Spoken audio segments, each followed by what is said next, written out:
मी निघाली होती माझ्या घरी कोकणामध्ये माहेरी. सकाळी मी सेल्फी घेतली आणि सगळं सामान पॅकिंग करून मग आम्ही निघालो. गाडीमध्ये सेटअप केला, मुलांना बसवले आणि नमिताला बाय वगैरे करून मी माझ्या घराच्या इथून निघाले.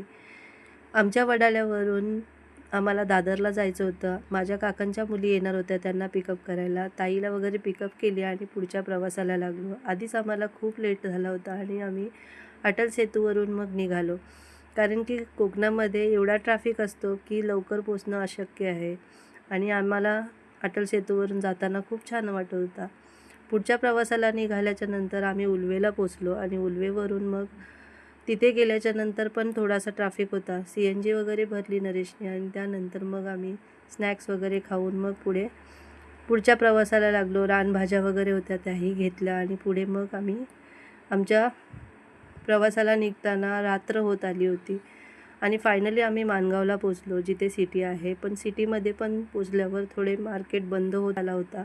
एक 9:30-10 पर्यंत आम्ही पोचलो होतो. त्यानंतर इथे आम्ही आल्याच्या नंतर थोडेसे स्वीट्स वगैरे घेतले, भाज्या वगैरे घेतल्या ताईनी आणि मी, चहा घेतली आणि आम्ही आमच्या गावी निघालो. आमचा गाव सिटीपासून एक ते 1.5 तासाच्या अंतरावर आहे आतमध्ये एकदम.